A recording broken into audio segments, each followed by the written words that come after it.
तो देखिए, आइए हम बात करते हैं कि कोर्ट से समन आने पर पुलिस धमकाती है कि आपको पकड़कर जेल डाल दिया जाएगा या आपके खिलाफ जो है कोई ऐसी कार्रवाई की जाएगी या आपकी संपत्ति की कुर्की कर ली जाएगी अगर आप जेल नहीं, वो कोर्ट नहीं गए या थाने नहीं आए, तो आपके साथ ऐसा कर देंगे वैसा कर देंगे। तो आपकी जानकारी के लिए बता दूं कि कानून के तहत एक प्रक्रिया है, यानी एक प्रोसीजर है, उस प्रोसीजर के तहत ही सब कुछ होता है। ऐसा नहीं है कि अगर कोर्ट से समन आया है तो आपको अरेस्ट कर लिया जाएगा या कोई आपके घर की संपत्ति की कुर्की कर ली जाएगी। तो पुलिस वाले धमकाते हैं, कुछ करते हैं, तो जनरली जो बेलेबल ऑफेंस होते हैं या कोई ऐसा अपराध है जो 2 साल से कम की सजा का मैटर है, तो उसमें पहली बात बिना अरेस्ट वारंट के आपको पुलिस गिरफ्तार नहीं कर सकती। यदि कोर्ट के थ्रू कोई समन आया है तो समन पर आपको गिरफ्तार नहीं किया जाएगा। दूसरा मैं ये बता दूं कि इसके बाद अगर आप समन आया कोर्ट से और उस समन पर भी नहीं जाते हो, तब ऐसी स्थिति में क्या होगा।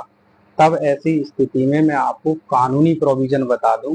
तो सबसे पहले समन आता है, उसके बाद आप कोर्ट में हाजिर नहीं होते हो, तब उसके बाद बेलेबल वारंट आता है। यानी जो वारंट आएगा, पहले समन आएगा फिर वारंट आएगा, उसके बाद वारंट पर, समन पर भी नहीं गए, वारंट पर भी नहीं गए, उसके बाद आपका एनवीडब्ल्यू आएगा यानी नॉन अवेलेबल वारंट। तब आपको पुलिस गिरफ्तार कर सकती है। यानी समन पर नहीं किया जाएगा, वारंट पर नहीं किया जाएगा, लेकिन समन और वारंट पर भी आप कोर्ट नहीं गए, तब आपके पास जब एनवीडब्ल्यू आएगा ना, तो एनवीडब्ल्यू आने पर पुलिस आपको अरेस्ट कर ले जा सकती है, यानी तब उसको राइट है।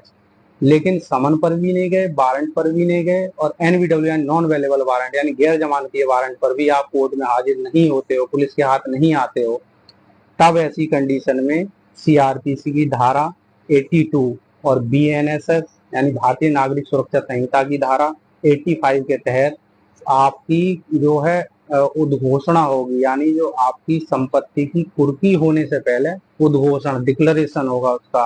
यानी आप या तो कोर्ट में हाजिर हो जाओ, अगर हाजिर नहीं होते हो बेटा तो आपकी संपत्ति की कुर्की होने के चांस हैं।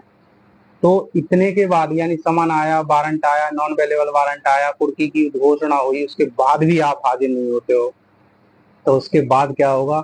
उसके बाद आपका जो है एक नोटिस लगेगा कि इतने दिन में अगर आप हाजिर नहीं हुए तो आपकी संपत्ति की कुर्की कर दी जाएगी। फिर भी नहीं हाजिर होते तो गांव में आएगी पुलिस की गाड़ी ढोल नगाड़ों के साथ और गांव में आपका जो घोषणा करेगी कि बेटा गई आपकी संपत्ति।